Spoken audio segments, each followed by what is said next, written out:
hypothetically Hey there, folks. Mark Edwards here, and this is the Ultraviolet Podcast. And today I am joined by Oddnon.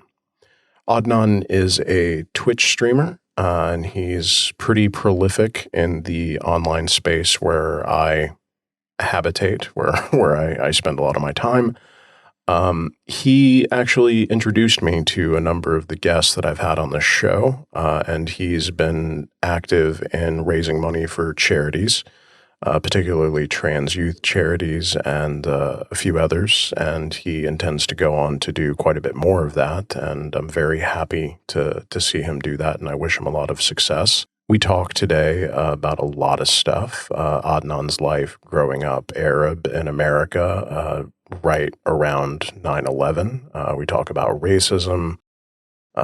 We talk about the failures of capitalism. We talk about content creation and how we can be effective in the things that we do here in the online left space, and all the other things that are hobby horses of this channel. We had a really fun conversation. It was a really good time. I was really happy to get Oddnon on the show. As far as content warnings go, we talk about a lot of stuff that's unpleasant. Racism, the failures of capitalism, the failures of American healthcare, homelessness, substance abuse, all the big ones. If any of that's going to cause you psychic damage, I won't take it personally if you have to skip this one. For everybody else, we will see you on the other side of the jump, and I will not keep you from this interview any longer. And I awkwardly give you Oddnon.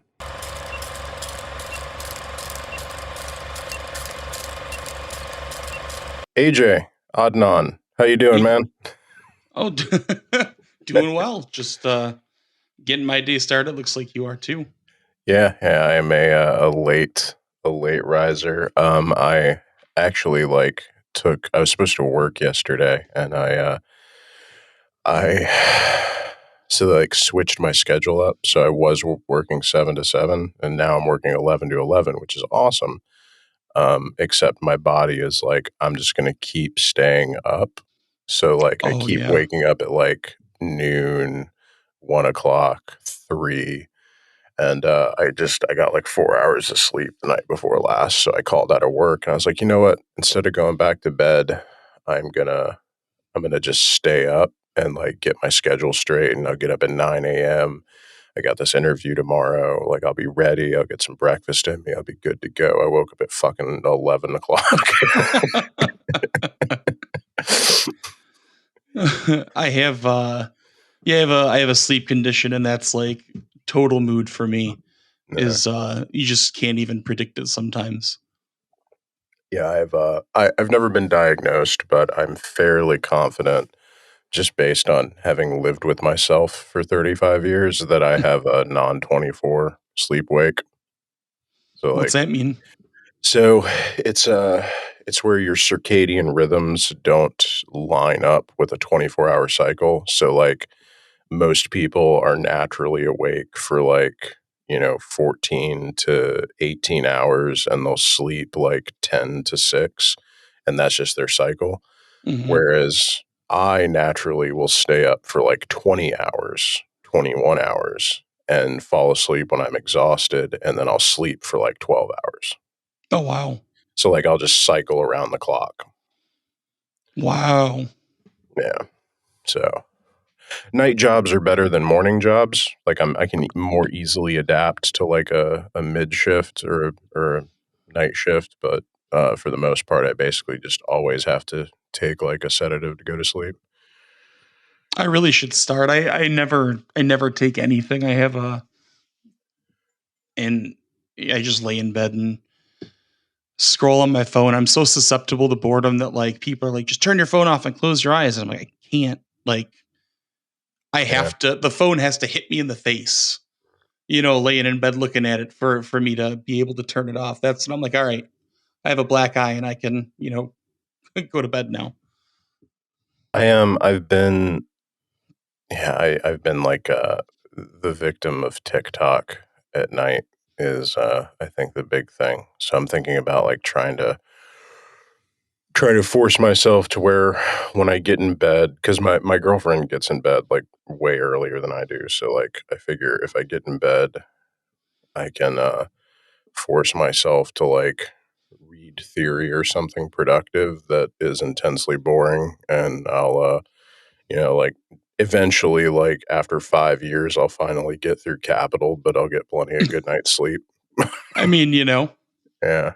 Uh, I it's feel not a like bad idea, actually. yeah, it's I keep saying I'm going to do it and I never do. I always wind up, scrolling through the bright shiny thing that kills all the melatonin in my brain.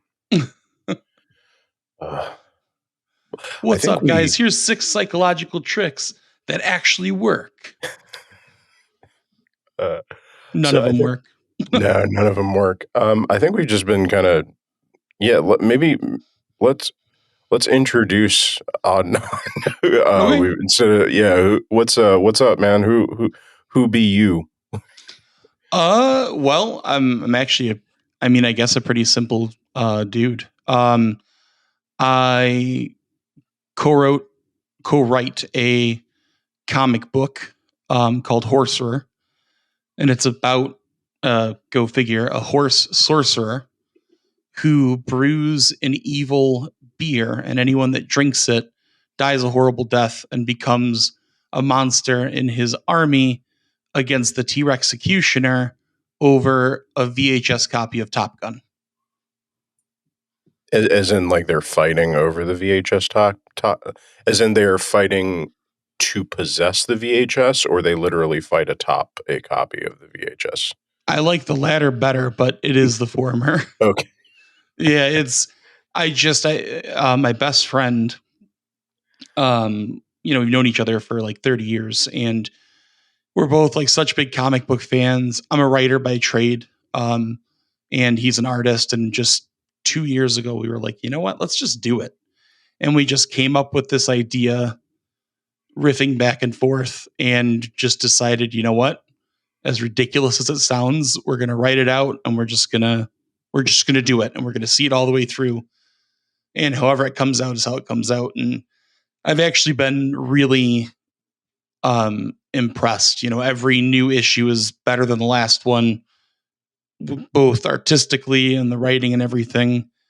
Just gets consistently better. But so that's the first thing I do. Um, I also stream on Twitch, but I haven't, in a while. Most of what I do is I putz around with various pals. I've done some voice work for videos, and I have a podcast that we also haven't done in a while. That called Timid Zigzag, where we just talk to people about like their journey towards the, I don't know what direction my hands are going, but to the left, my left. Um, and that's about it. Everything that I've done in my life really actually kind of is when the pandemic started. Mm. I've just been, and I've done stuff here and there. I've worked in, I've done up advertising, I've done copywriting, but most of my life was just working. And then when the pandemic hit, I lost my job and couldn't find a new one. My health got really bad. Um, and I had to go into recovery mode. And I was sitting there with all this free time. And I was really privileged to be able to do this. But I was like, you know what? I'm going to take all this time and just throw it in a creative direction. And that's where I'm at. So I'm still figuring myself out. I feel like I didn't know myself for most of my life. So Yeah.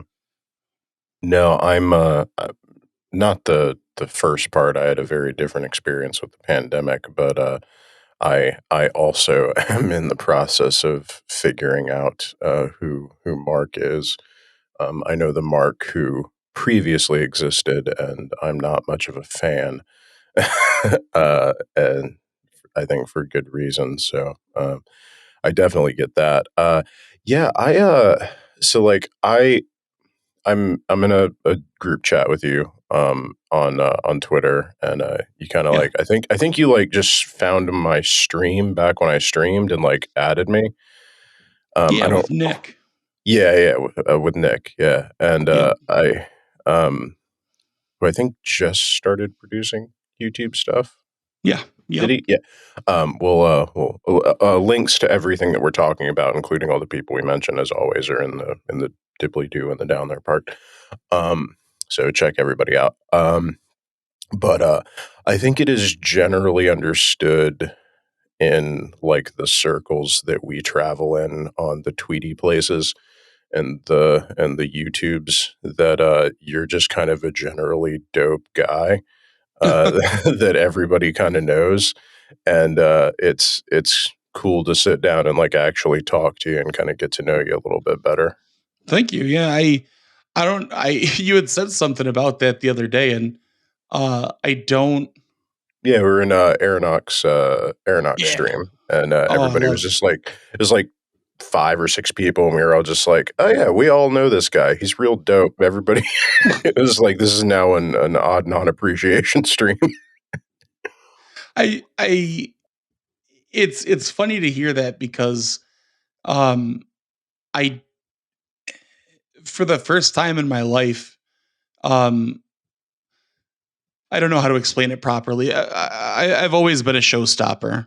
You know, when I get in the room, I'm drawing all the attention. I'm, performing and doing whatever. I used to want to be a stand up, and for better or for worse, that was just who I was. And it's funny because these last couple of years and like being a part of this community and everything, and learning everything that I have about like mutual aid and just social issues and stuff, I was kind of like, you know what? I'm just going to stand back. Like, this isn't my domain. I don't know anything about this. I'm just going to shut up and listen and help when I'm asked. And so it's just nice to hear that, people recognize that. So we were, I think, before we had to break there, we were talking about. Maybe we weren't talking about this. This is where I do my magical segue. So you grew up um, uh, Syrian, or you're Syrian, correct? Yep. Syrian and whatever amalgamation of white. Yeah, and you grew up in a fairly poor neighborhood, and that influenced a lot of who you are today, and like set you off on kind of the journey that you started. And maybe we can just start talking about that and sort of build up for everybody who whomst you be. Yeah. It's funny because, well, I'll get into it. So I grew up in a very poor uh, neighborhood in Michigan, in one of the richest counties in the country.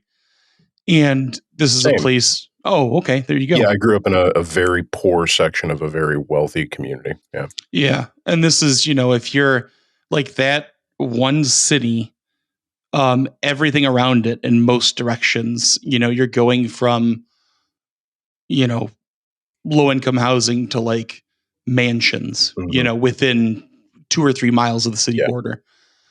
Um, and so I grew up there with like a very diverse group of people, just everyone you could possibly think of.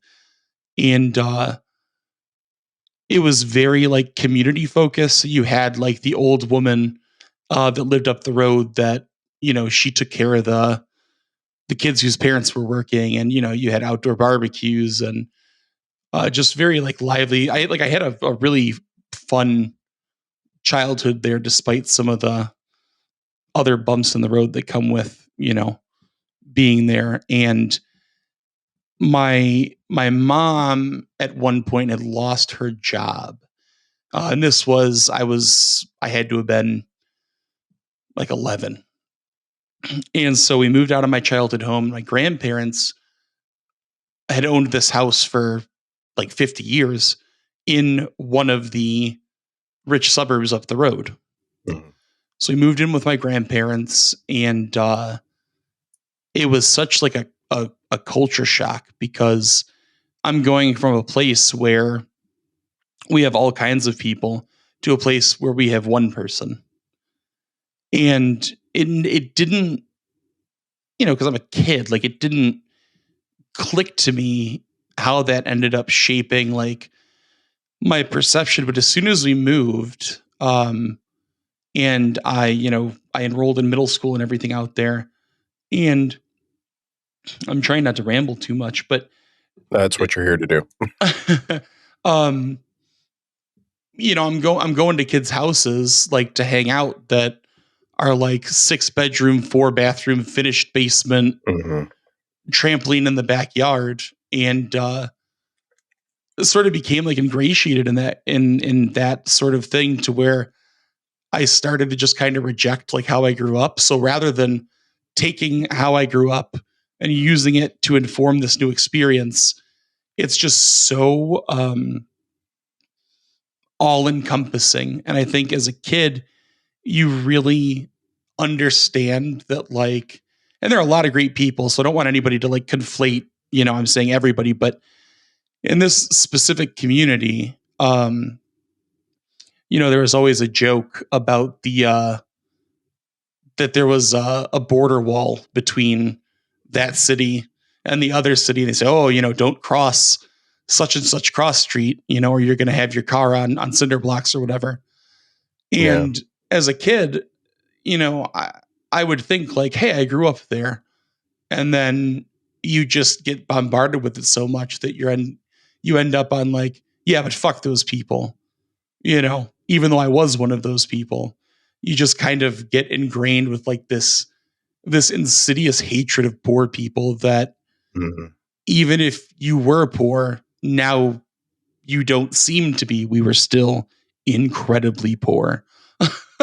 um, but you get bombarded with it, and you become just, it ingrains itself on your brain because it's so minor. You joke about it being a bad part of town, and then, inevitably the code term, basically, if we strip all the code out of it, is, but there's black people there. Yeah. You know. Yeah, I grew up in an area that was very heavily segregated in like the southern United States, and um, like you've heard the term like the wrong side of the tracks. Oh yeah. Like there literally was a railroad track that ran through the center of the town, and you could still see the effects of segregation on either side of the railroad tracks. Like one side, like the so like everything, like here's the tracks, right? Like it runs through the middle, and then there are Mm-hmm. businesses on either side of the train tracks. But if you go west, or I'm sorry, if you go east, uh, it's all very nice, like Victorian era, like Victorian style houses, and like very wealthy people. And then if you go west, like if you go to the west side of town, it's literally just the fucking hood. Like it's projects, and like Mm. there's like a tiny little buffer zone of like just Yeah. kind of ramshackle houses, and then you get into like actual like government housing projects, and like I lived in like right next to the projects. Mm. Um, so, but like it's very like within like the space of like you could walk 10 blocks, and like you said, be in two completely different economic stratums. Yeah, two different worlds. Yeah. Yeah.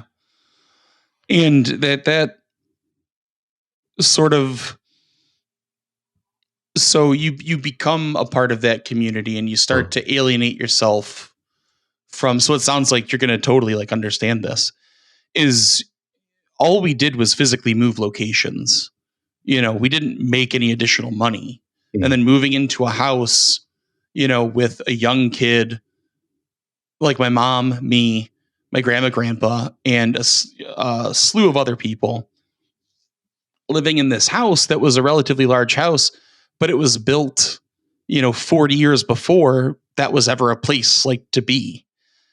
And we didn't have any money. We were, struggling, and you just pull yourself away from that, and you're like, yeah, but I live here. Like my geographical location is proof that I'm one of these people, And meanwhile, everybody on the street, um, with little exception, would call us the Beverly Hillbillies.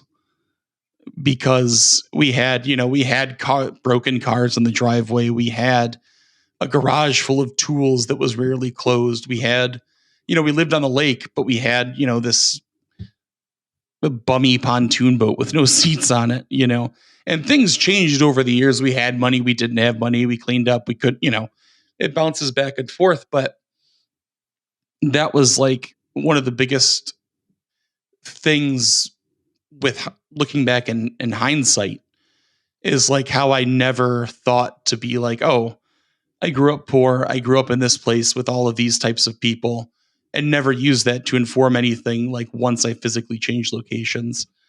And then, I made a couple of friends here and there, and then 9/11 happened. Mhm. And this is where, and I remember sitting in class and they shut the school down. You would Like have locked been the, 7th grade? yeah, I wanted Because to, I was a freshman in high school. yeah, so I would have been, yeah, in 7th grade.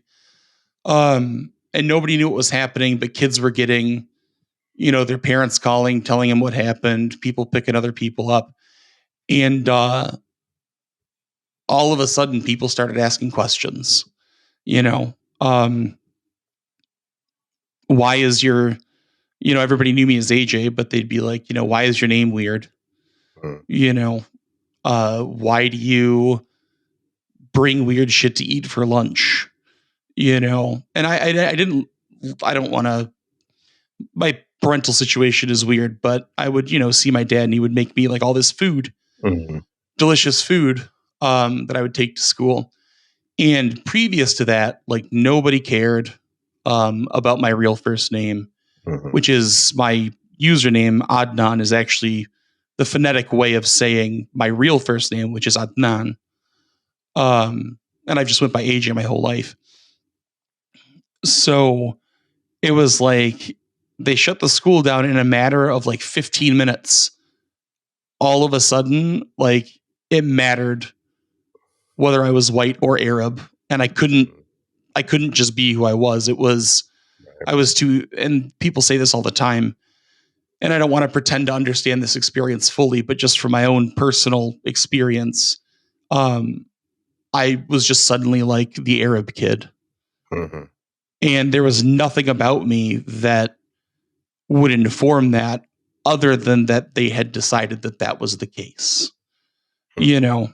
And that's when a lot of like the bullying started. Uh, I got my ass beat a couple times outside of school. Um, and thankfully I still had, some really close friends who I'm still friends with today that like they never cared. Um, so we were just kind of like these outcast kids, which led me into, getting into comic books and heavy metal. And I think goth was a thing at the time, but my mom would not let me dress that way. So we compromised with like a spiked bracelet, I think. A spiked bracelet, a chain wallet. So I used to wear like just the Jinkos. Jenko was the business. It was. So yeah, that was my outfit, was Jinkos and like the oversized like black t-shirt that you can get like 30 of them for a pack at the corner store, and then I'd Yeah. paint my nails like matte black, and I was just the weird kid that Yeah. hung around the dealer's house. We didn't, what's funny is I recall, actually I probably shouldn't say anything. Um, but I do, thinking back on it, I was thinking about it the other day, and yeah, there was definitely some sketch going on where I lived, but I was too young to, we had already left by the time I would have been old enough to be a part of it.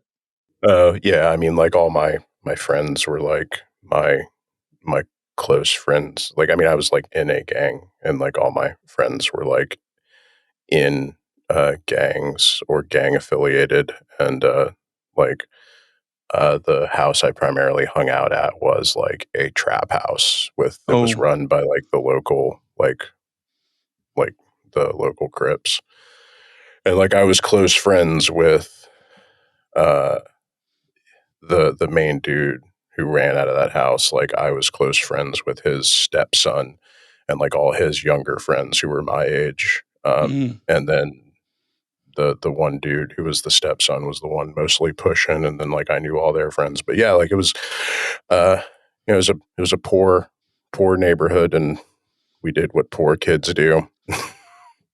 Yeah.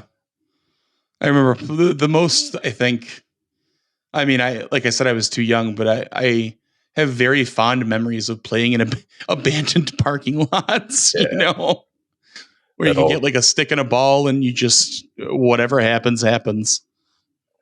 there's a old rundown. I think it was like it was either a laundromat or like a newspaper. It was a newspaper printing place, I Mm. think. Um, and we used to go there and like do a lot of things I'd rather not say publicly. Uh, but yeah, we were just a bunch of run of the mill little hoodlums who good bad times. Um, so you found it's like it's after 9/11 and Mhm. you're like dealing with this like that's an interesting experience that I've never had because like prior to that moment would you say that you just didn't really think about your ethnicity or race? Did it feel like it was put upon you by other people, or did it feel like you were just having something that you already associated with yourself being noticed by others?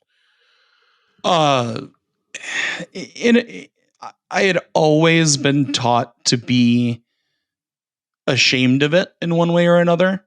Not by like my mom, like not like that, but it was always, you're white. And I would be like, well, I have all this culture and stuff on this side. And they're like, you're white.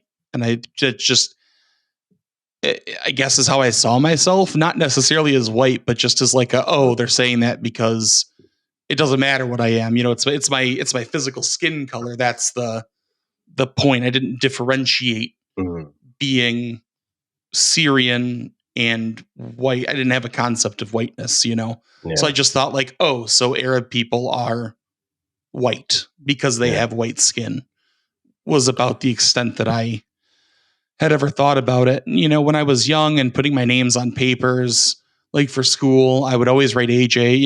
I got the name AJ. I knew that was my name before I knew what my real name was. Mhm. Just because by the time my parents split, and I could talk, most of the time I was being called AJ, and then I would go visit my dad, and I would be Adnan, Mhm. and it's Muslim, growing up Muslim there and eating hummus and falafel and kibbeh and all that stuff. And then going home to unseasoned, chicken. And my mom's a good cook, but, just totally different worlds that had White never at mom got any a white point mom. collided because, right. But like those worlds never collided, until, Yeah. until that moment. So That's it was, interesting. Like because we and I don't and you tell me if I'm like overstepping here when I talk about this, but sure. we we talk about whiteness and that's a big topic of conversation, particularly in the circles that we run in, where we're starting to have a broader understanding of what used to be this kind of niche academic understanding of whiteness is not an ethnicity. Whiteness is a power structure. It is a system by which some group is placed in a position of authority by dint of whether or not they have been bequeathed this quality, which we call whiteness. And depending on where you are in time or space, that uh, category shrinks or broadens as is necessary. In Benjamin Franklin was writing about how it was basically just the Britons and the Welsh who were white folk, and then you go a few Irish need not apply, and then you go a few centuries later, and like hey, fuck it, we'll bring the Italians in too, and then to a certain extent, like if you're uh, a, a white, like a very light skinned or white Arab, or this is a thing. And I probably should have somebody who is a person more familiar with Latin American culture than myself discuss this, but I know that that is a phenomenon there as well, where you have people who are more clearly descended from Spanish conquistadors versus the indigenous populations who were considered to be white, the the Spanish descendants. So it's this categorical thing that that is extended or withdrawn as needed to maintain a power structure. And it sounds like you lived that experience in real time, like you were categorically like just given whiteness and then just had it yoinked away when it was no longer convenient. In a sense, I mean, I would say that even given my experience, that I was like incredibly privileged because I didn't look different than anybody else in the room, you know? So kids will be kids. And when everybody basically, I mean, nobody forgot, but, you know, when kids forget about Hmm. you know, the discussion of the day, 9/11 or whatever, I would use this phrase, I just got to be white again. Hmm. And that is sort of like the problem in and of itself is the fact that, I mean, what you said is that it could be given and taken away so freely without any consideration for what that means or why it shouldn't exist, you Yeah. know? And I grew up in a very and I love that, it's why I'm not naming it the area, because I love that community, as terrible as they can be. But growing up, you just, I mean, some of the most, I hesitate to call racism passive, but I think you'll know what I mean, is just like some of the most virulent, disgusting, passive racism, um, to where you would have, you know, in the summer, I lived on a lake. And in the summer, you'd have, you know, lots of different kinds of people out there and a lot of communities mixing together. And there were never, I can't say that because I don't know, but to my knowledge, there were never any issues. But if you had, for instance, a black family or, uh, you know, pick someone that's not white on the lake, everybody's getting along, everyone's having a good time. But as soon as they leave, you know, it's all these gross jokes and, you know, and things like that. And so I like grew up ingratiated in that. And that's another part of that systemic thing. I never had to answer for it. I could say Hmm. whatever the fuck I wanted, Hmm. and everybody around me would look both ways and agree and laugh, you Yeah. know? And it's just, it's really gross. And I thought I had more to say, but you kind of summed it up perfectly. So I'll just leave it there. It's that exact thing where, um, I don't even call myself like half white anymore. And not for any reason other than a lot of people, I could meet somebody, talk to them for a long time, and then they discover that I'm half Syrian and I'm no Hmm. longer white. So like Yeah. just throw the fucking baby out with the bathwater. Yeah. You Where are know, you put really it up from? front. Yeah. Yeah. Yeah. I think one of the reasons I think that lefties, particularly lefties who are advancing that understanding of race, have a hard time interacting with people. And it actually just like this just occurred to me listening to you talk. Um, we have this academic understanding of whiteness as a power structure, right? That does not necessarily mesh with people's lived experience with that like living out that concept. And I think the academic understanding is accurate. I think it's a correct description of what is occurring. But most people are not consciously aware of of what is happening. Like it's something that you just sort of experience, and then, like you were a kid and you didn't think about it in terms of like power differentials or something. You're just like, oh, well, now I'm different now. Like, why am I different now? And you internalize that experience without like without that robust framework of understanding. And it just, I think there is a disconnect between people's experience of race, particularly their experience of whiteness, be it their own whiteness or their lack of it. Um, there's a disconnect between the experience and the description. Even Hmm. if the description is correct, it is difficult to map that on to some people's experiences in a way that rings true, particularly if you have never personally had that. For someone who has had um, the for someone who has had their position within that power structure shifted, or Hmm. who has been subjected to it, it's very easy to understand. But if you've been white your entire life, you've had primarily white friends, you've never had any of that call into question, there's no reason for you to ever question it. So it sounds like gobbledygook.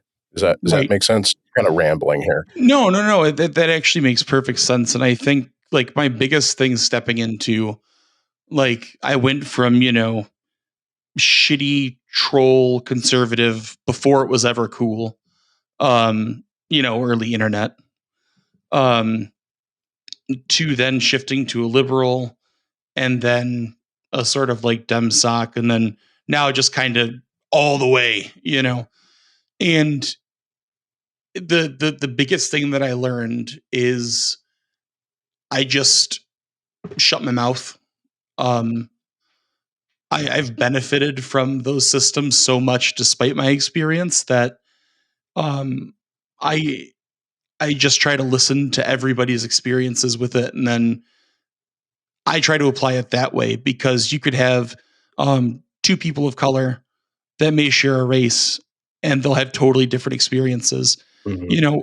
Growing up in the Arabic community, and I can only speak for the specific group and area that I grew up in, is there's a lot of shittiness that goes around about you're not a real Arab because you have light skin, or you don't speak the language, or so you're not a real Arab.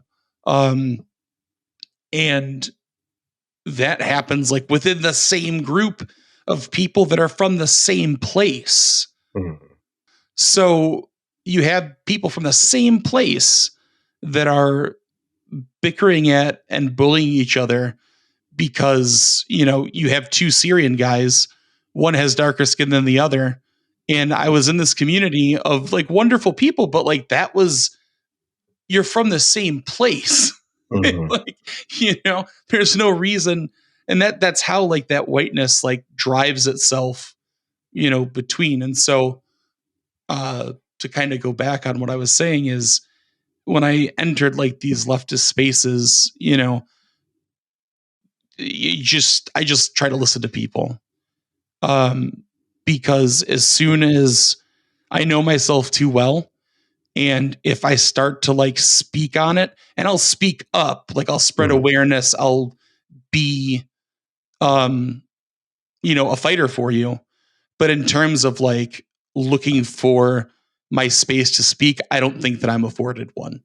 I Hmm. think that my job is to keep my mouth shut, listen, and not listen to respond, and Yeah. go in with that understanding. Yeah. I mean, So that's probably a really good way to be. I wish I should probably keep my mouth shut sometimes, more than I do. But yeah, I do think that. So I have a complicated relationship with the phrase "stay in your lane." On the one hand, there's this part of me that's like, "Who the fuck are you to like? We're all in this together. Ultimately, like, if I have a solution set that is going to work for this, like, I'm going to like, it shouldn't matter." Um, However, that line of thinking is fundamentally what is at the root of a lot of um, paternalistic bullshit that particularly has been particularly a white dude who looks like me very often when he says things like that is doing it not necessarily for the benefit of everybody in the room. Historically, that's not been a great look. So I try to listen, and I try to. I mean, ultimately, I have a podcast where I talk about shit. So, like, Yeah. we're in a take economy, right? Right. Yeah. Yeah. Absolutely.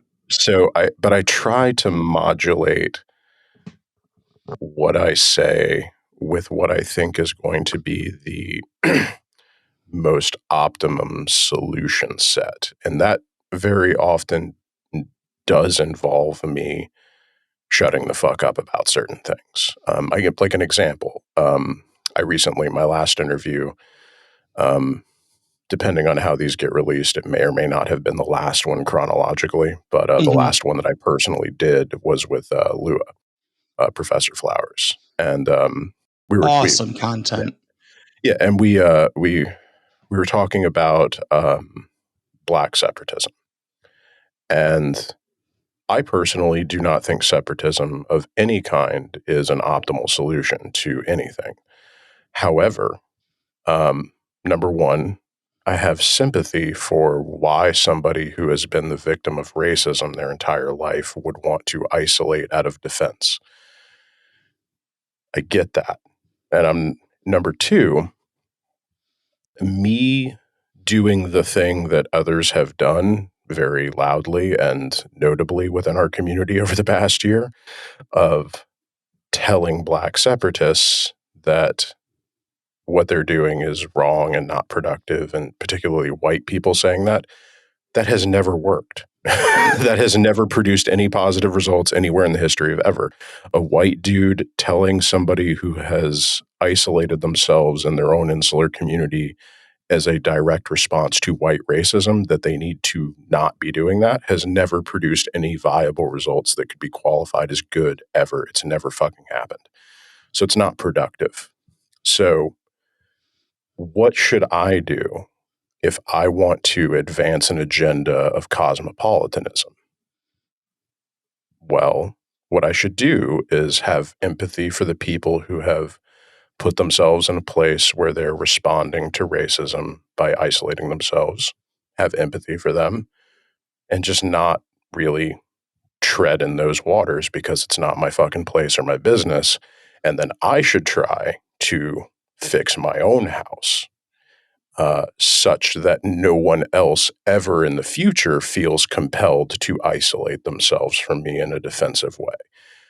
Right? That's a productive thing that I can do. If I want to end, or if I want to create a world where concepts like racial separatism are not things that occur to people to do, the best thing for a guy who looks like me to do is not to harass separatists, which is bad for any number of reasons we could list, and we've listed a few, but it should be to end racism.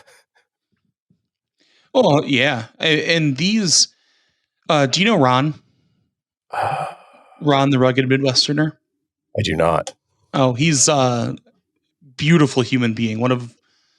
I literally can't say enough good things about Ron, so I'll leave it there. Okay. But I actually met him through a Discord server that he was modding, and he was one of the people that kind of guided me through. And he does a lot of work with different communities and underprivileged communities and protesting. He marshals at protests and stuff because he's a big guy. And he kind of guided me through that. And he said something years ago when we first started talking that really stuck out to me and kind of shapes like my understanding is number one, literally everything you said is the first and foremost. And then the second part is to take part in one of those spaces or whatever you want to call it is, hand me a shovel, tell me the message, like guide. And I'm not saying that it is someone's job to micromanage me. What I'm saying is, I'm here to listen and to work with you and to give you what you need without expecting anything in return for the ultimate goal of improving your situation. Mhm. I think the tit for tat mentality that frankly a lot of leftists have is like, oh, I'm such an ally. I've been so good to you and you're not showing up to me. Well, you don't fucking show up to expect somebody to show up for you. Is that the way it should be in a perfect world? I mean, yeah. But everyone has so many different struggles. And my struggle doesn't match your struggle, and so on and so on and so on. And so, that was one of the things that Ron always talked about is you show up to show up because you should show up. Mhm. You don't show up to put points on a scoreboard, to call in later. Yeah. And so that's guided a lot of my philosophies in regards to that as well. Yeah. The way I've been thinking about it is imagine you've got like, I don't want to use like the Hatfields and the McCoys because there's a lot of like cultural association, but you've got two families, right? Like two clans of folk. And one of those, we'll call them uh, the blue team, has historically been really, really shitty to the red team. Okay. And the red team, in response, some number of them have decided that they are just going to live on red team land and they're not going to ever interact with anybody who's a member of or associated with the blue team ever again under any circumstances. Now, we could pick that logic apart, but that wouldn't be productive. Let's say I'm a member of the blue team, right? Mhm. So what is my role, right? First off, what are my goals? My goals are to create a world where red and blue team work together for our mutual benefit to the extent that eventually the distinctions between red and blue cease to matter beyond various cultural artifacts that people find valuable and bring meaning to their lives. And that's the extent of it. That's my Mhm. goal, right? Is to create a purple team with red and blue elements that make people happy, right? Broadly speaking. The analogy is getting away from me, but we're going to go with it. Yeah, no, I follow so, it. so what is my role as a blue team guy? Well, my job, number one, is I have a couple of options. I could go over to red team's door and bang on their door and be like, here's a list of all the reasons you should let me in your house because my goal is to create a better future. And who are you to lock your door? I know my grandparents and my parents were mean to you, but I'm different and you shouldn't judge me based on that. All technically true. But is that going to get me anywhere? Probably fucking not. So what should I do?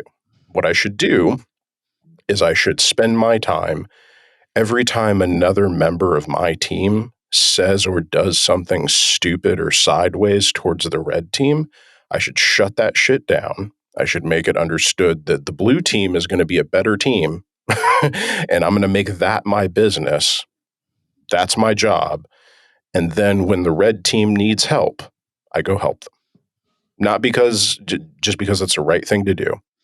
And eventually, if enough people do that on my side, and enough of the people on the red team who are not so scarred by history start working at cross purposes or towards mutual benefit, then eventually we can arrive at that. But if I go out there and I start nailing lists of demands to doors about people with historical grievances,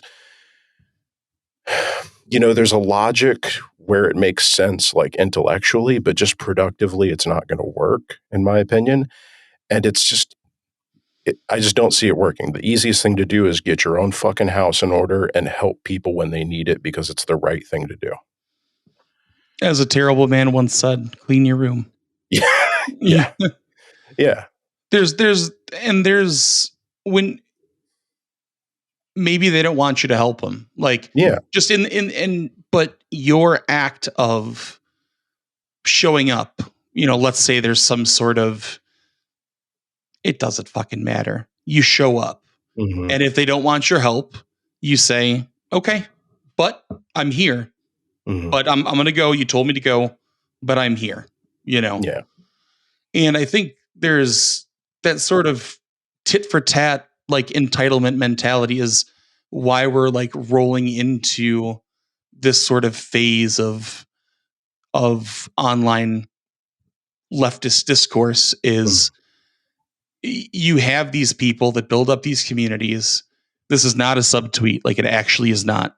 Um, but you have these people that build up these communities and they do genuinely good things and then use that as sort of a social currency to like shield their own bad behavior because the average person that is engaging with these people are not leftists. And I don't Mhm. mean that in a gatekeeping way. You have a lot of liberals and stuff. And, I don't care about that so much, but their fundamental understanding of the majority of their audience has a fundamental misunderstanding of what it means to have a platform, what it means to be, helpful. And so everything boils down to, bro, it was just a joke, but so and so raised a bunch of money for sex workers. So how are you going to come here? And, it's all so, it's such like a myopic, like thinly veiled bullshit is what it is, Yeah. and it's the people that aren't being fooled are the people that get pariah, where they have Mm. these harassment campaigns or whatever. And some of these people on these large platforms can sit back and say, well, I don't know everybody in my audience. What am I supposed to do? You know? And then they put out a sarcastic tweet of like, all right, guys, totally don't go harass so and so, but I'm going to tag them and, so you Yeah. can easily find their profile. Yeah. Yeah. I do actually want to circle back to what I said, Sorry. and no. Just you made a very good point, which is the people that you're right, like get your own house in order, offer help when it's needed. That can very easily, and I've been guilty of this myself in the real world. When I first got into like activism, is that can turn into like a paternalistic thing where you're like, oh, these people need my help. They may not need your Yes. fucking help. Um, you're not, like you show up, be like, hey, I see there's a situation here. This is the skill set that I have. Do you need my help? What can I do for you?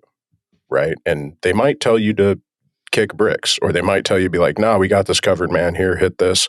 Like, Right. just chill out. Like, we got you can hang if you want, but like, we got this covered. Like, it's not your job to be like somebody's savior. It's your job to basically, if somebody in your community, and I view, if I'm a blue team reformist, by definition, I view the red team as part of my community, even if some people in it don't see me as part of theirs. My job is just to go and be like, hey, this is what I got. This is what I can do. What do y'all need? And then just respond to that, right? Not to show up with the assumption that my help is needed, or that I'm going to be able to fix things, or that I'm somehow going to be in like a management position, right? Like, Right. I want to, you made a good point and I wanted to circle back to that. But, Oh, thank yeah. you. Uh, sorry, what were we talking about before I circle back to that? All of Uh, this came from the whiteness aside. But yeah, I think I pretty much covered like yeah, my history there. There's not much more interesting other than um like I guess I can piggyback off that is I moved from the suburbs to a more uh urban area in like 2016, and I had already started to have like a liberal bent, and for years I had started seeing, I've in a ton of different I play Magic the Gathering, I read comic books, all that stuff. And I started seeing a lot of those communities start to shift in a way, like even pre-Gamergate. You were starting to get these really weird brands of that like edgy trolliness, but turned up to like a sadistic level. Um, and it's always been a thing. But that precipitated my shift more left is I guess just seeing that and then seeing the whole Gamergate thing happen, obviously. Yeah. And I was just like, this is terrible. Like, and that's how I, found different content creators and started to get into different groups of friends. Even like I have my core group of friends, that are my best friends. I've known them for like, 20 some years, but I've always had like gaming friends, comic book friends, different groups, and seeing a lot of those groups, I had to leave them because they were just people started shifting towards that. Well, you can't tell me I can't say that, or racist edginess and so on. And I guess those communities have always kind of been like that. But I'll come back to that. So moving to a more urban area, I don't even know if that's a good term for it, but anyways, a more urban area with my partner, got a really good job out here. So we moved like 2 hours away from where we were both from.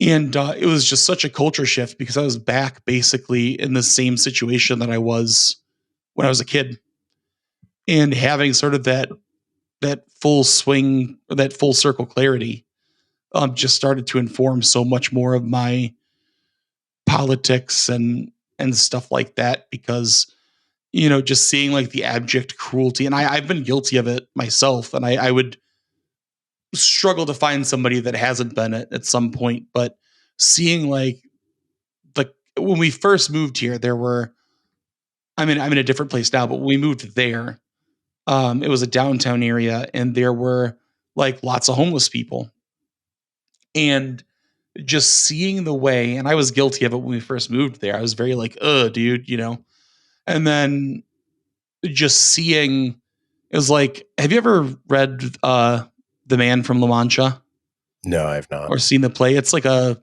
Don Quixote, basically. Okay. And in the very last act, um, I'm getting part of this wrong, so somebody can school me in the comments. But everybody thinks Don Quixote is a fool, and he ends up he still wants to be this egalitarian, hero savior person. But he's old and he's frail, and he just doesn't get that nobody takes him seriously. And this character called the Mirror Knight enters the frame, and he's fighting the Mirror Knight, and it's torturous for him because every time he swings his sword, the Mirror Knight reflects his strike with his shield that's shiny like a mirror, and he's forced to, for the first time, to see the frail, broken man that he is. And by the end of it, has to come to terms with it because he can no longer hide from it. That's trippy. Yeah. And so that was kind of like the moment of like seeing the way that other people were treating these people, and other people were treating, even just, we lived up the road from a liquor store. And it was a janky place, but like everybody that worked there was nice. There were some urban people, is what they call them, that would hang out outside the liquor store. That wasn't new to me. Like I grew up where I did that. That's what you did, But people would be like, do you really go to that liquor store? Like, the kind of people that hang out there. Yeah, I do. What do you mean? Jimmy? Yeah. What kind of people, Jennifer? Tell me. Yeah.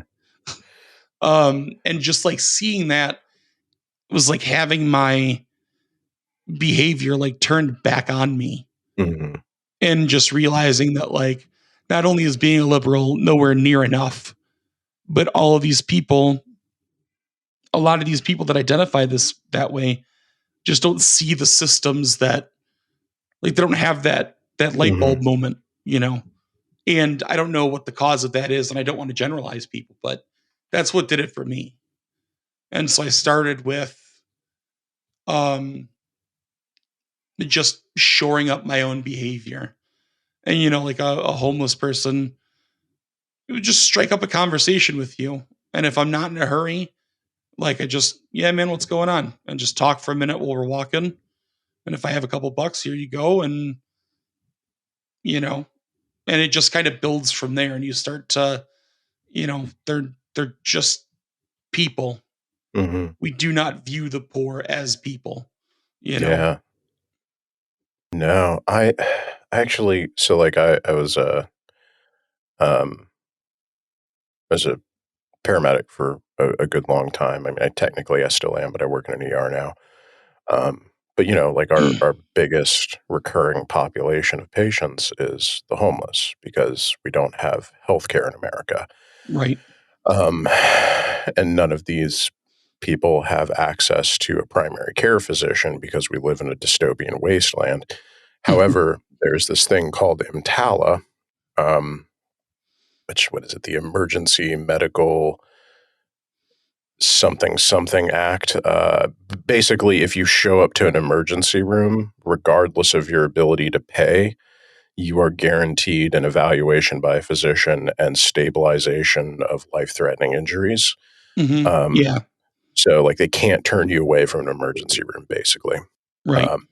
So what happens is emergency rooms become the primary care physicians for the population that does not have health care. And what that also means by extension is that our already overburdened ambulance systems become the primary care physicians of Yeah. that population.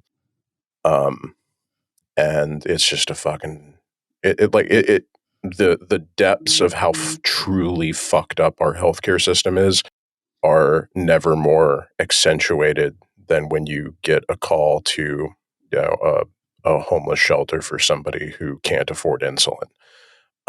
And now that's your problem for some reason because this person can't get in to see a doctor. And so they called you, and now you have to manage a chronic long-term illness for somebody who is not going to be able to continue to manage it because they don't have the resources or the access.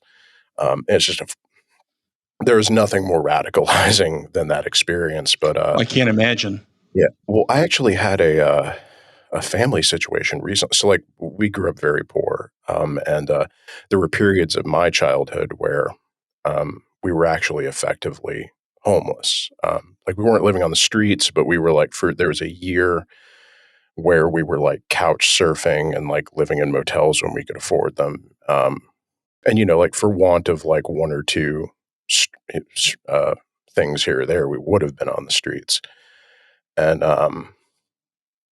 like my father recently went through a period of really like serious, like his business took a hit, and he was having trouble paying some bills. And I quit my job in EMS, and I just happened to have access to my 401k that I had forgotten about that I'd been paying into for 7 years. And so I withdrew that money, and basically my dad was like $4,000 away from potentially being one of those people who's living on the streets. And I just happened to have that money. Like, I've never had that much money in my hands before at one point, and I just happened to have it right at the moment when he needed it. And so I was able to throw that money at that problem, and we've more or less got that situation sorted out. And he should be okay because we're going to get him on Social Security here in the next couple months. But I I was thinking about it, and I was like, how many people did I meet, right? Like you said, homeless people are they're human beings, right? If I didn't just magically happen to have more money than I've had in my life in one go, my dad would have potentially been on the street. And he's, you know, a 65-year-old man who's worked his entire life. That's the world we live in. That's Yeah. the reality of the world we live in. Like, literally, how many people are dying in the gutter because somebody in their life didn't just randomly get lucky and have money fall in their lap? Yeah. I think about that constantly, and they always say that phrase is you're always 3 bad months away from Mm-hmm. being homeless, but you're never a good 3 months away from being a millionaire. The second part I don't care so much about. So the first part I think is the most important part, is just that if you are working full time, the fact that and the point systems and the write ups and everything are ridiculous, but every waking second of working is avoiding getting in trouble and doing your job. And you don't even have to do anything wrong to get in trouble. Um, and that could be a deeper conversation onto itself, but that's all it takes. You know, are, if you have a child and something goes wrong and you have to be there for your child, you can't go to work, you get a write up, you get let go or whatever, and you're done. It's going to Mm-hmm. take you, if you couldn't save money, which is often the case, it's going to take you 6 weeks to get paid by a new job, finding it, training, working enough. Like that tiny span of that tiny bit of time is all it takes to completely decimate a family. The fact that we haven't put together some sort of safety net for that beyond unemployment, which is I'm my experiences with it are good, but it's a fucking scam, because you get to take it out. Like, it's great that it's there, but there are so many ways that jobs can file paperwork to make it so you Mm-hmm. can't get it. If you fight for it, you have to basically, they will, and I don't know how it is in other states, but like they'll pay you. And then if you lose the case, you have to pay the money back. Mm-hmm. So like everything about every single system that we have in place is just rotten to the core. And I'm not going to sit here and pretend that I have the solutions, Mm-hmm. but whether you're left, right, unfortunately center, or whatever, it literally benefits everybody. You know, neoconservatives, they don't give a shit about the money. They really Mm-hmm. don't give a shit about where the spending goes. That's all like I'm like heated now, so sorry. No, Um, but go ham. but they don't give a shit about the money. So like when you have this guy saying on fucking Reddit, like, well, my tax dollars, you don't give a goddamn shit about your tax money, you fucking loser. You don't care about that. You just don't want somebody to have something that you think that you're entitled for, Mm-hmm. and you can wax on and on about taxes. And I got my own things to say about them, but I cannot believe that anybody can live in this world and oftentimes experience those problems and come out of it saying, I was treated fairly. Oh, I had to go on unemployment. It took me 6 months to find a job, and I had to call into a system every week. So they're, micromanaging whether I'm finding a job or not, and food stamps, whatever. And they can come out of that and be like, yeah, that was fair.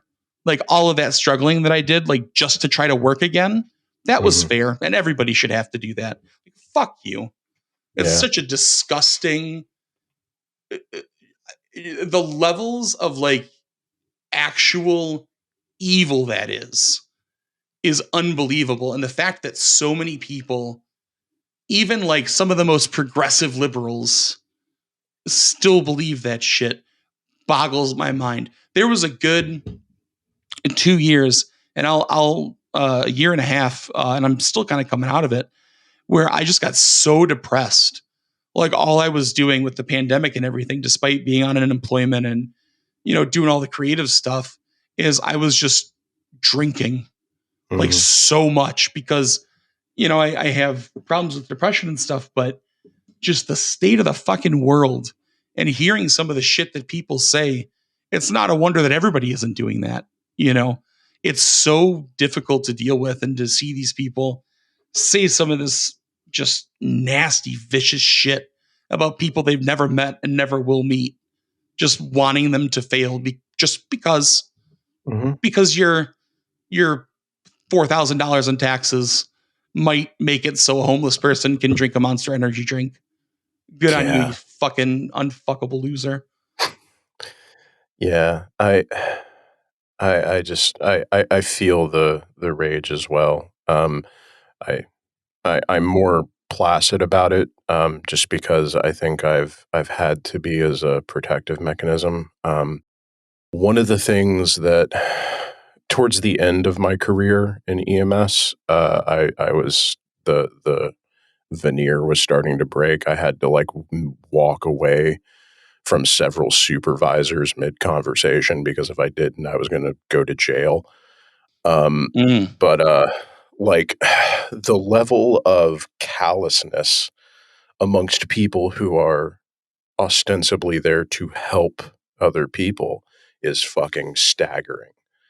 Um, like I just and like I we can get into a whole thing about EMS. I don't want to monopolize the conversation with that, but it's I empathy fatigue is very real, and it is, I think, a protective mechanism for a lot of people to.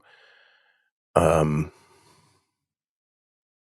it is easier for a human being to blame someone for their own misfortunes than it is to blame a system that they at best probably have minimal control over and at worst may actually be complicit in some way. Yeah.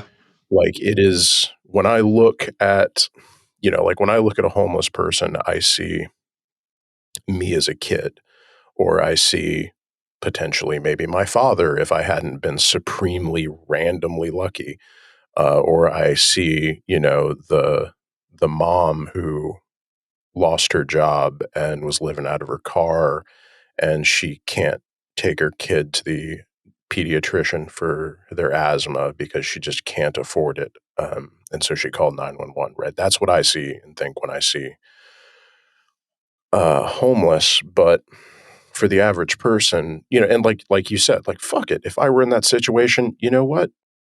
Go for it. Have a 40, right? Like, this is like, what the fuck else are you going to do? That $5 is not going to get you back into an apartment. No. Like, you might as well have a beer. My partner was actually the one that, uh, that thing that TikTok prank that people do where they turn the music off while their friend is singing and jamming to Mhm, hear how ridiculous they sound? mhm. That's what my wife did to me basically with a lot of this stuff. Is I used to be like, oh, he's just gonna go buy cigarettes or whatever. And my partner was the first person to be like, who the fuck cares? Yeah. And I was like, what do you mean? And she's like, at the time it was winter. She's like, it's 18 degrees outside. It's snowing. We know where that guy stays around the corner in the empty lot. If a pack of cigarettes helps him get through the night, like who cares? If he's got to have a drink or a drug or whatever the fuck, like there should be systems in place to help them, but like that's just survival. That's Mhm, just making it on mhm. a day-to-day basis, and any small comfort, like, screw it. Yeah, like, it's dopamine to get you through to the next day, Yep. right? Like, um, and yeah, so that's what I see generally, right? But there are a lot of people who look at that and surrounding that, I see the massive systemic failures that have caused and precipitated and really rely on that happening to a human being who is just marginally outside of a productive window that our society deems somebody to have worth based upon whether they fall into it or not. Well, with That your job, yeah, you've probably seen just the most intense, yeah, yeah, examples of that. just human beings discarded like garbage because they Yeah. can't produce anymore is effectively what it is. Oh, Um, but that's what I see. Like in my head, that's how I frame the whole thing. But there are people for whom, and I think it might be a majority of like even liberals who are ostensibly sympathetic, who, when you really get down to it, at the bottom of their feelings, there really is just a, well, why don't you just get a job? Like if yeah. I were in that situation, I could bootstrap my way back up to where I am. You couldn't. Like maybe you could, right? But not everybody can, because the system does not admit of every single one of those people making their way back up. It just doesn't. No, it really doesn't. And it's that feels over reals thing, but that's what like conservatism and liberalism is like everybody wants to make jokes about, oh, you got to use your pronouns so you feel special and all this kind of stuff. But like that's the reality is everything with conservatism and liberalism is non-policy. Mm-hmm. It's all about how you feel about your tax money going to this. It's all about, NIMBY neighborhoods so people don't have to feel bad looking at the pores. None of it is guided by any principle to save anybody. And if it does, it's completely incidental to the idea that they don't want to look at poor people and feel bad. And that's 100% the policy platform for both. When you look at somebody like, I'm not going to say their name, but people that peddle, CRT, this CRT hysteria and everything, it's literally all feels over reals. I don't want to feel bad for being a white guy. That makes me feel like poop. So I don't like it. That's all it is. And when you really like extrapolate it down to that level, that's the core of this whole thing. This American experiment, whatever. At a certain point, we got up to where we were through whatever pick an atrocity, to get to where we are. And at some point we were like, this is the way it is. This is the way it always should be. And they're just trying to maintain it. And that's all this is. We have to be realistic about how we pragmatically manage our way through the next atrocity that's keeping us afloat. Yeah. I mean, the stimulus checks, that wasn't for us. That was a landlord bailout. That was an economy bailout. It wasn't even a landlord bailout. Like I would have been happy for a landlord bailout that went bottom up, right? Sure. Like they didn't even give people enough to pay their fucking rent. Most people, did not. And that's none of this stuff is built for anybody making less than $1 million a year. And people will say, you're rich because you make $500,000 a year. I mean, absolutely, that is rich. But when you're talking about those are what I call a lot of those people, depending on what they do for a living, incidentally rich. So you have a guy that starts a landscaping business and he builds all this wealth and everything. We can have a whole conversation about wages and everything that factor into it, but that person is incidentally rich. The chances of them on a grand scale upholding the system and keeping people down is very slim. That guy owns a 6-bedroom, 4-bathroom house with a finished basement and a walkout porch on the lake. Good for him. Maybe he has the new Ford F-150. Like, I don't give a shit about that guy because he's not guiding things. He upholds the systems in other ways, but in terms of like anything systemic, he's not able to affect it. It's all just like this big smoke screen of, again, feels over reals. Everyone accuses the left of doing it. And the only thing that I've observed is every single policy position from your average neocon person on Twitter is literally just, I don't like how this makes me feel. Therefore, it is bad. Mm-hmm. The whole Western chauvinist movement, all that nonsense. It's all just, I don't like feeling bad. Yeah. And I mean, like, I think that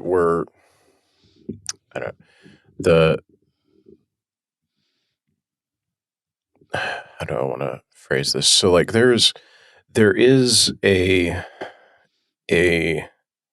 element of like the anti-id pole left that annoys me. Like I think like Kyle Kalinske is prone to this, where you'll go on a rant about like if only we would just take our pronouns out of our bios and stop, talking about diversity and inclusion committees, maybe we could get universal health care. And it's like, number one, all of the people that you just disparaged and threw under the bus are part of the working class, right? Like, so you're 100%. you're telling all of those people that you don't personally consider them to be a part of your movement, um, which, down that road lies Nazbol. So maybe we should not do that. But also, it wouldn't it wouldn't work. Do you think if we did abandon our moral convictions about certain things, that would actually produce a pragmatic political result? Because I don't think that it would. I really don't. No. Like, that's the Bill Maher, Sam Harris, like, if the woke cost us X, it's like, no, what cost us X was a Goldwater conservative who's running on the Democrat ticket Yep. saying nothing would fundamentally change, and people Yep. going, well, fuck you.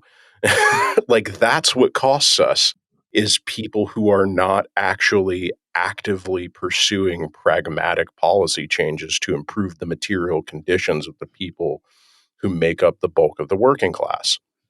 That's what's fucking you, is not it's not pronouns and bio. It's, I am going to decriminalize marijuana and expunge everybody's record who's ever been convicted of it. I am going to make Medicare for All a platform, a party platform initiative.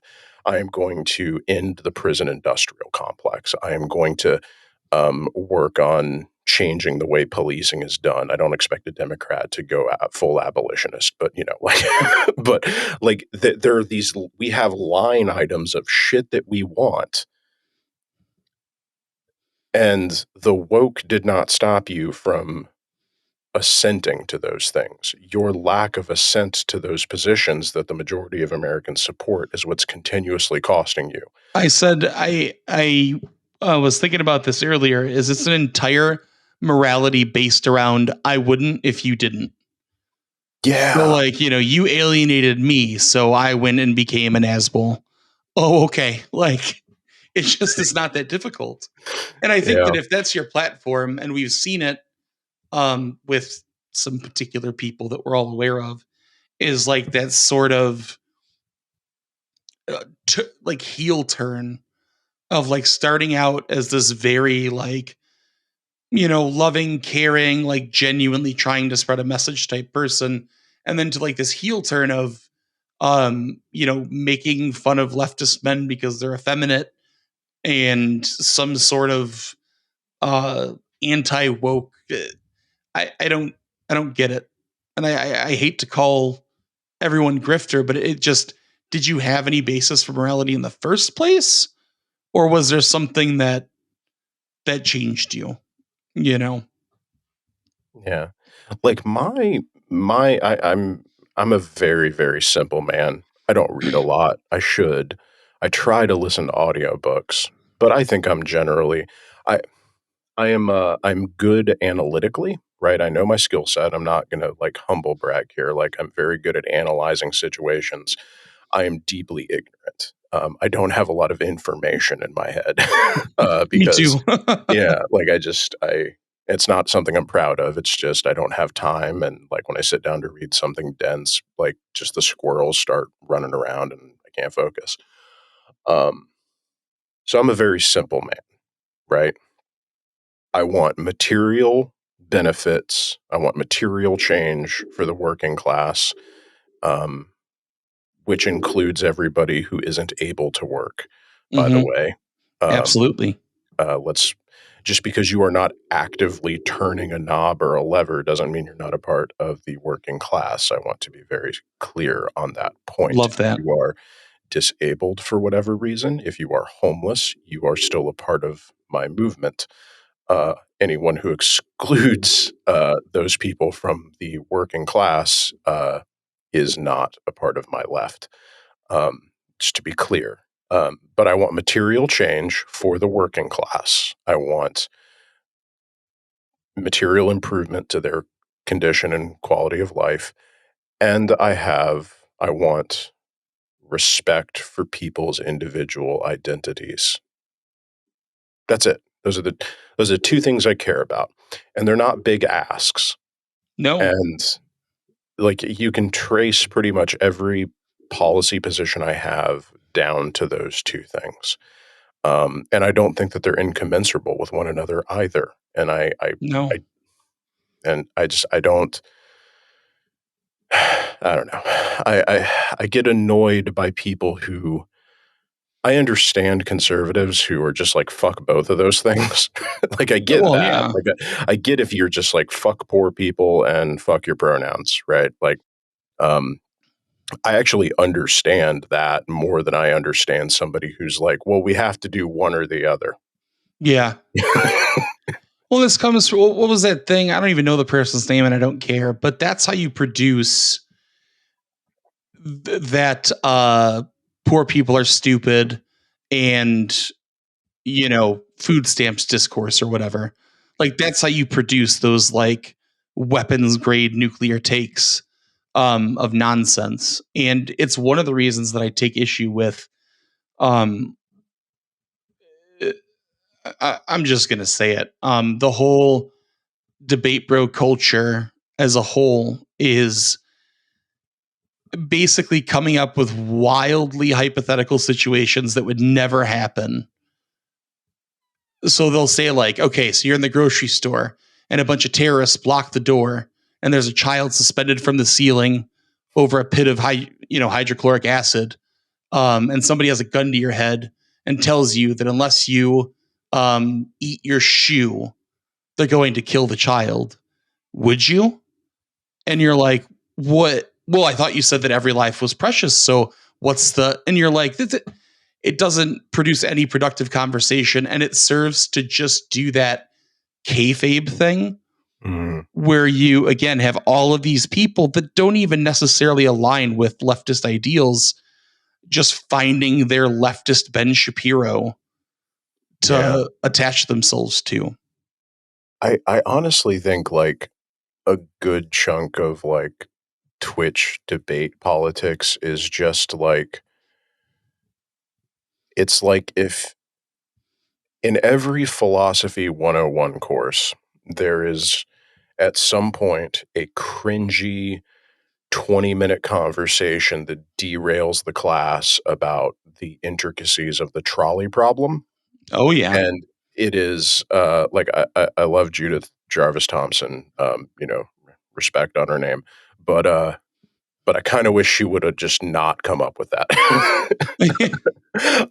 Because it like I kind of wish we would have just not had that introduced into the ecosystem because I'm being hyperbolic, but Oh, sure. but it really just seems like a shitload of these.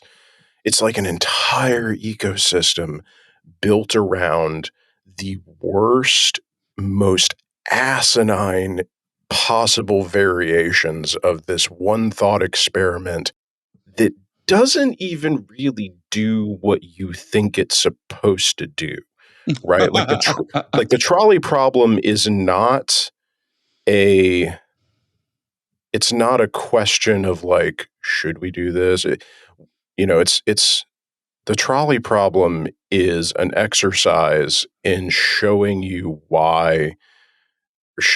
how utilitarian ethics doesn't necessarily map on to our ethical intuitions at its most basic level. Yes. And that's all that it's there for. And that's fine, right? Like if you're a consequentialist and you can, I'm kind of squishy to use Aaron Rabinowitz's term. Like I don't really identify strongly one way or the other, but generally speaking, uh, I tend towards consequentialist ethics. But like I look at the trolley problem and I think, oh yeah, that they're like the ones who walk away from Omalas or something like that. It's essentially the same thing. Is yeah, this is a fundamental problem with or like the doctor, the organ transplant problem. It's all the same problem. Mm-hmm. There's a fundamental problem with the way that this ethical system maps onto our intuitions, and that's something we should explore and think about. It is not a decision rubric for how you arrive at Right. ethical truth. Exactly. And it just annoys the shit out of me. That's I all I just got on. That's my entire take. It just annoys the no, piss out of me. that's exactly. I mean, and it produces the honestly, you really just kind of said it all. Is just uh, it's a lot of people that are really good at talking that don't fully grasp rhetorical strategies, yelling at each other back and forth. And I'm not saying that I am some arbiter of morality. I'm not saying I'm not even particularly bright, you know? It just, and I can't say, I'm not saying that I can do better. I just, when you really like break it apart, it's just so clearly meant as entertainment. Yeah.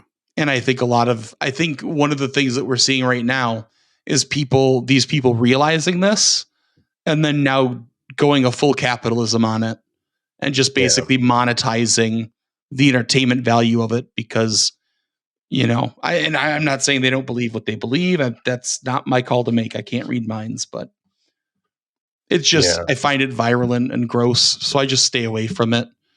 I used to watch some of those people back in the day, and don't anymore. It just got increasingly more yikesy. Yeah.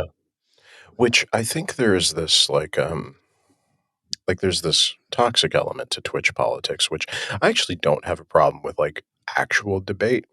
Like I Yeah. think it can be productive if it's done correctly. Um, what I have a problem with is argument theater, right? Which is largely what Oh, this has that's a good become. term. Uh, and it just, it's and there's this element to it that I think is particularly pernicious, which is I think so. Like in professional wrestling, right?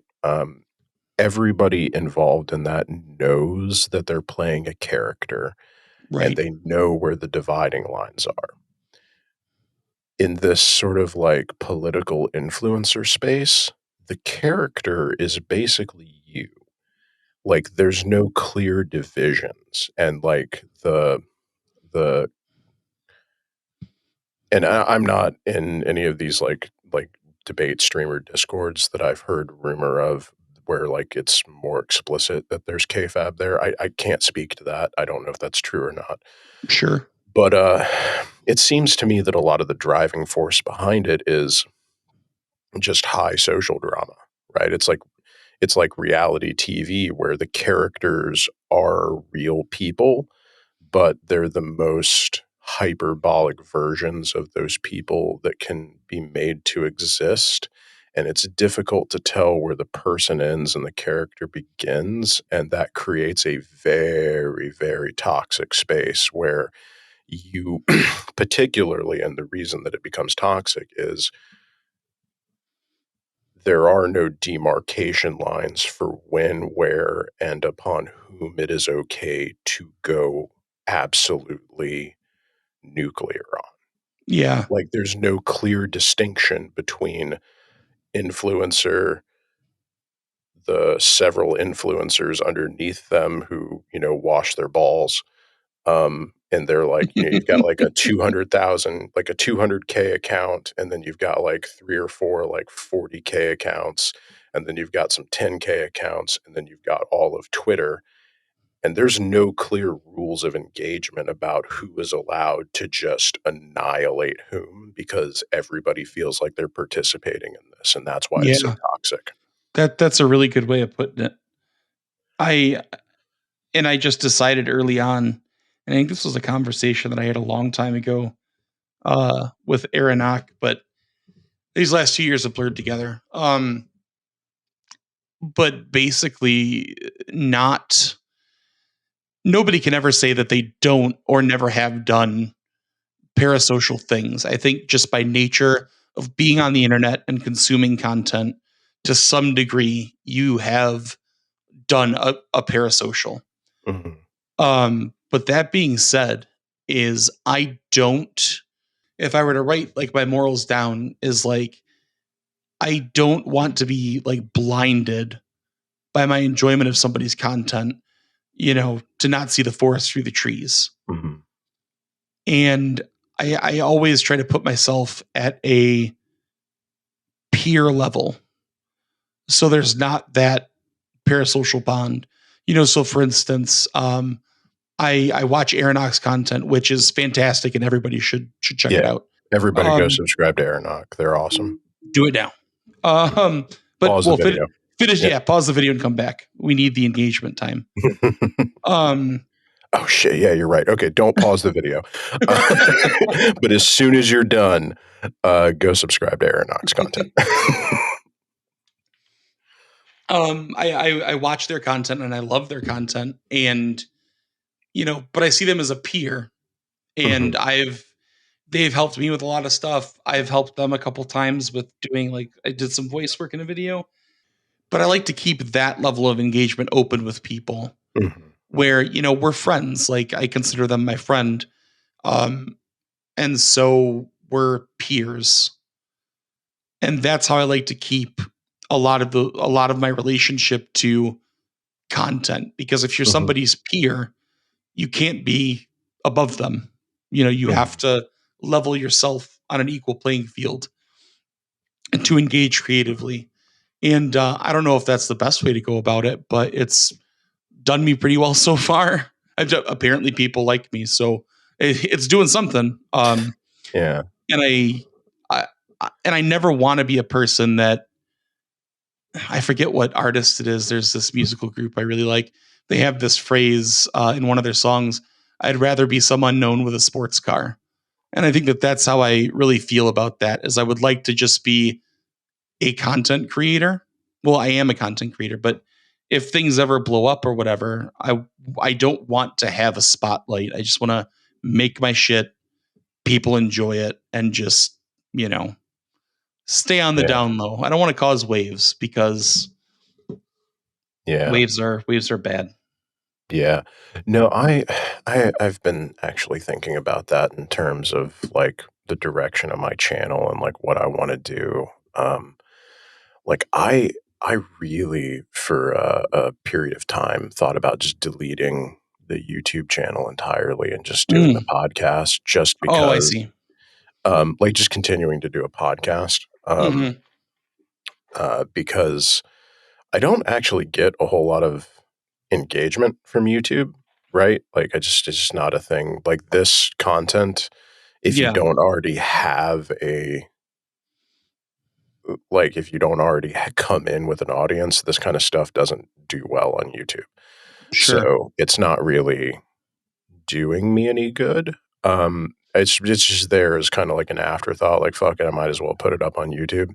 Sure. Um, but like the main and like there's something nice about anonymity. Um, Ultimately, what made me decide not to do that is I'm probably going to, and the more I think about this, and the more I've got a lot of life changes coming up in the next year. The next year is going to be particularly volatile for me. But I do want to make what is essentially what started out as I was going to make a couple of first aid videos for protesters, and Yeah, you were saying that was a really good idea. it has now morphed into I'm going to make a 60 episode video textbook for everything anybody could ever want to know about first aid, and like for the average person. And just I'm going to make that its own channel and like donate all the proceeds to probably like Food Not Bombs or something. But because I expect that will actually blow up. This But is you super can't. useful. Yeah, and like it's something that I've wanted and tried to find, but like I can't do that without having my face on screen. Like it's just untenable. So I was like, fuck it, I might as well just keep the YouTube channel up. But the initially when I started my channel, I was like, man, it would be so nice to make a living doing podcasting. And it's been 2 years and I've made maybe $150 on Patreon, and I've sunk a lot more money into this in terms of like lighting and this wasn't cheap. Yeah. And so what I've basically thought about, the way I look at my channel now is, this is just a fun thing that I do where like, I would never have it effectively puts me on the footing of a peer with interesting people. And if I Yes. get a big enough audience, then I can just, it's literally just an excuse to talk to cool people and participate in this conversation that I otherwise would not be able to participate in. And I don't really care if I make any money off of it anymore. Like, I've got everything that I need, right? Like, I'm like, sunk cost fallacy aside, like I literally have, equipment wise, everything I need to keep this running for the rest of my life. So there's no reason not to at this Yeah. point. Um, 100%. Yeah. so that's kind of how I look at it. Is I don't necessarily like, I don't necessarily want to be big. I just want to be able to keep doing it. Right? Like, Yeah. like in term, like the only reason I really care about view count is because that makes me more appealing to bigger content creators and bigger academics, so that I can say, hey, there's a reason for you to come talk to me. That's pretty much Yeah. my only interest in that point. Like, That's if I could somehow talk to um like the academics that I want to talk to and not be known at all, I would probably do that, but I can't. So here we are. yeah. Well, and that all goes in with branding and everything too, because I think just nobody lays.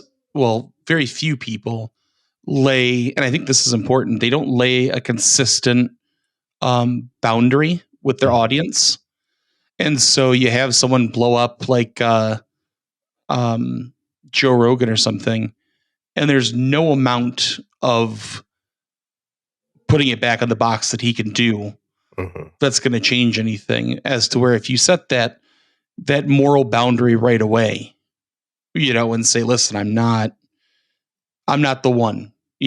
This is what I do. This is why I do it. I'm not here to be a personality for you.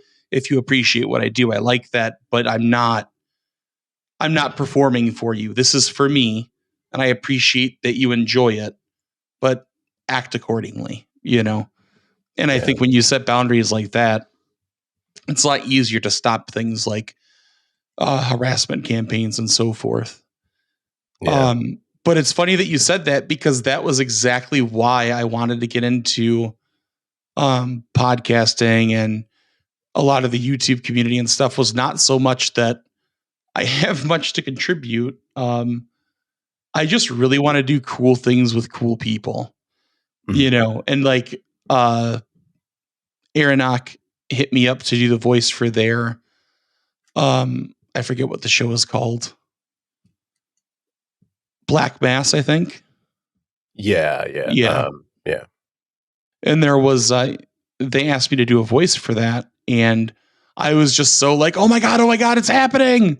Like, people are asking me to do stuff, and I did a voice for one of Ron's videos, and I just love creating stuff. Mhm. And so the whole goal, I don't even necessarily care financially. Like, I'll take care of myself in some way. I just want to be involved. I want to be involved, and I want to hang out with this kooky little community that we have Mhm. of cool people and just make stuff, and whatever comes from it, you know, comes from it. Yeah.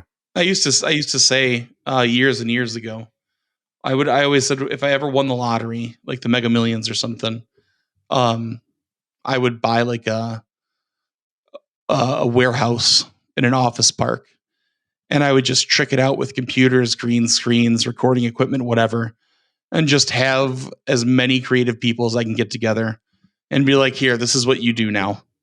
Like, I'm going to put you on a payroll and you can just do this full time, just to see what would come out of it. And I don't know that I would do that now because my morals have shifted dramatically. But this is my version of that now, is just being a part of stuff. And I love it. I've spent 30 some years trying to figure out who I am. And I've done a lot of that, but I think this is the closest I've ever been. Yeah. Yeah. I mean, I think that's a noble goal, just being a participant in the public conversation, right? That's the value of these platforms, as I see it, and is it gives average, well, not average people, right? There is a barrier to entry in terms of like financial cost of like invest, like it, you got to have a computer that can record audio and like a headset or something, and then it scales up from there as much as you want. But yeah, there's a I love, for all the shit that I talk about YouTube and Twitter and all these other things, my issue with them is not the fundamental technology. It's the way that it is being deployed. But fundamentally, I love the idea that just I can, in my 30s, start a podcast and involve myself in the public conversation, Yeah. and that reaches, a, you know, however many people it reaches, and that's wonderful. And I fundamentally, I don't think there's anything wrong with, say, I've said this before, that there's nothing wrong with, like, say, Amazon being a distribution system that's as good as it is at what it does. And like, if it shuts down your local business, sure, I don't give a shit. The problem with Amazon is that it treats its workers like shit. It exploits the suppliers, and we don't recoup the benefits to support the people that it shuts down, right? But just as a Yeah. raw, like, the problem with Amazon is not the technology itself, it's the externalities of that technology that are put on the workers and the people around it. But the actual thing itself is cool, and we should figure out a way to keep it, even if we have to pay more for it, or whatever, or have like a UBI or something to support the people that it hurts, right? Like, Yeah. like the actual just distribution system is really cool. Everything else about it's shit. But that particular thing, I have no problem if we get rid of mom and pop bodegas, if I can get anything I want in 30 seconds, Yeah. provided that those mom and pops get to live happy, comfortable lives, right? That they don't need to maintain that store in order to survive. That's the problem we currently have, is capitalism. um, but like YouTube too, right? Like, I love that we can participate in these conversations. Anybody can pick up a microphone, and we should strive to maintain that and chip away at the bad parts of it. um, what I would love to do is just figure out a way to get paid to just be a community organizer.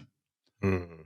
Like, have a Patreon that is just like bare survival, and just facilitate for people fundraisers and guests, and you know picking organizations and doing that kind of thing.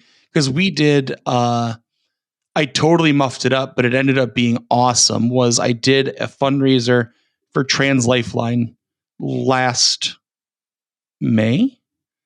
I think it was May.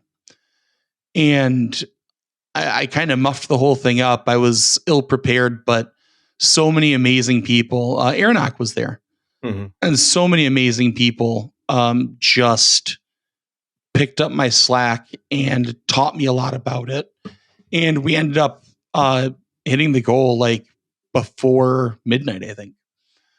And it was a 24-hour stream, and I had so much fun doing that. And I would love, yeah, to just figure out a way to like meet my own basic needs in a dream world and just do that. Like, Mm-hmm. make the Discord servers, find the mods, get it all together, line up guests, do that whole thing, and just start to do like that kind of mutual aid. Because I don't see anybody doing it right now. I see people doing the work, but I don't wonder how much easier it would be if you had a group of people where you're like, oh yeah, AJ, you want to talk to AJ, he knows how to do that, or you want to talk to Mark, or whomever, And for people that may not feel comfortable doing it or don't know how, can come to me and I could just be like, yeah, let's get it done. You know, all right, you want to do a fundraiser for sex workers? Let's do it. What Yeah. organization are you thinking? Okay, let me do research on them. And nobody would pay me for it, but if you had a Patreon or something, I just want to be able to provide that service and like focus all of my time towards that. And just because I don't need a lot, like Yeah. keep me in a pallet of Monster Energy drinks and you know a couple foodstuffs, and I'm fine. I don't want for much. Yeah, that's no, I think that's I've actually thought about something similar myself. Though my methodology was a bit different in my head. I um my goal, like my personal goals, and I've said this before publicly, is I want not quite fuck you money. I think the term is like I could do without you money. Right. Um, like basically, I want, and the number on this changes with inflation and what have you, but basically, I want enough money that if I drop it into a uh, Vanguard mutual fund, Hmm. that the annual interest that it produces is enough for me and my partner to live on for the rest of our life. Like, just that's just our annual income, like whatever. Hmm. We obviously don't need savings anymore. So it's just rent, car, bills, petty spending, cash, food. Um, that amount of money in a Vanguard fund. Once I obtain that amount of money, then I don't have to work anymore and I can dedicate myself full time to this podcasting and other projects.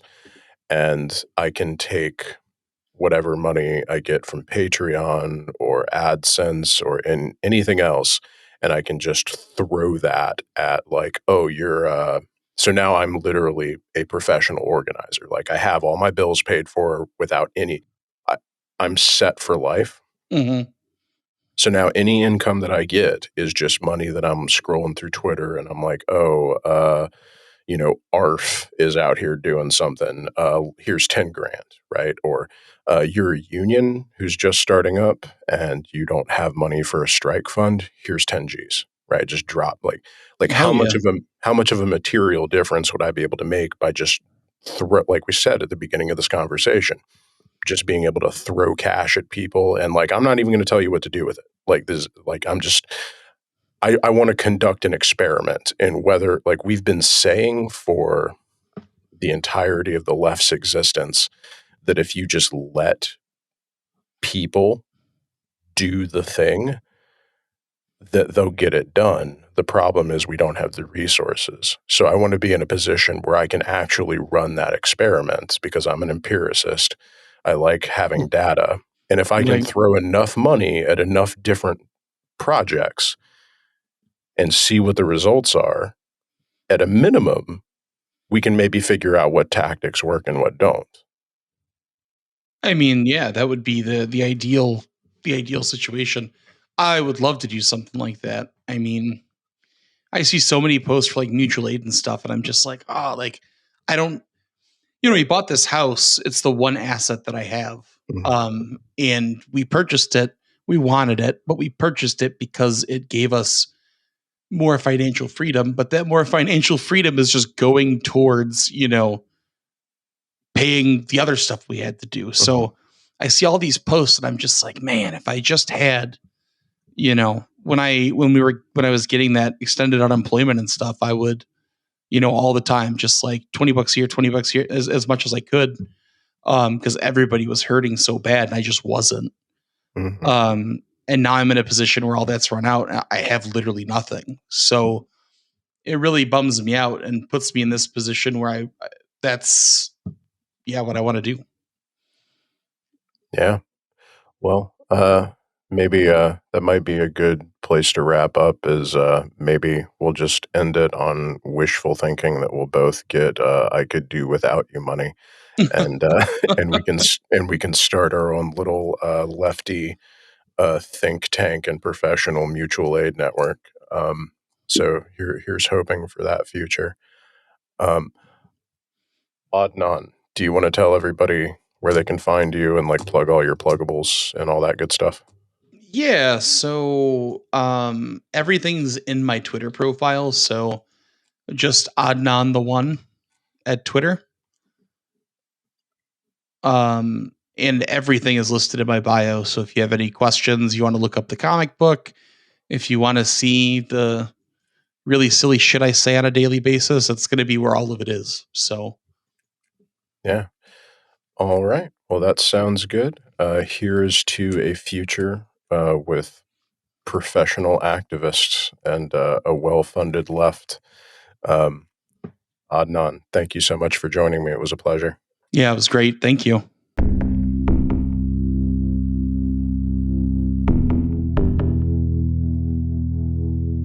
Hey there, folks. Mark Edwards again, and I just wanted to thank you so much for watching.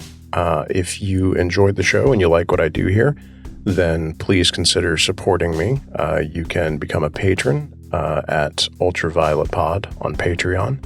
You can also give me a one-time tip via Venmo, Coffee, PayPal, and all that good stuff. Every little bit's appreciated, and it helps keep the lights on over here. Every little bit helps. I just had to redo hosting for the website, and that was about $300. I think everything all included with what I pay for the show and like editing software and hosting and everything else, I'm somewhere around $300 a year in the hole on this show. I get about $200 a year at this point from Patreon. So any little bit helps I basically just want this to be a break-even business, and then I'll reassess. So anything you can do that will help me break even on this project will be very much appreciated. If you cannot support me financially, I totally get that. I understand it. I've been there. You can support me in other ways. You can subscribe to me on YouTube. You can click the little notify button so you always see when a new episode comes out. Subscribe to me wherever you get your podcasts. Like me there on iTunes, Spotify, Podbean, whatever. Leave a comment. Interact with the content wherever you get it. That really helps me in the algorithms. It helps grow the show. It helps put it in front of people, which is ultimately what I want and need. If you would like to interact with me directly, you can follow me on social media, on Twitter, Facebook, and Instagram at UltravioletPod. I'm mostly active on Twitter. I'm also on Twitch, where I infrequently stream video games at UVPod.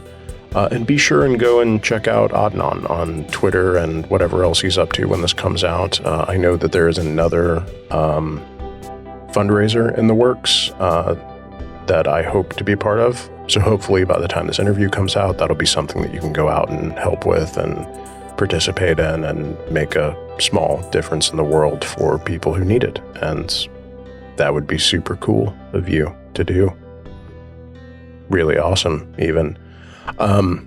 Anyway, thank you all so much for watching, listening, however you get it. And I will say bye now, awkwardly, because that's apparently the kind of day it is. Awkward in, awkward out. Bye.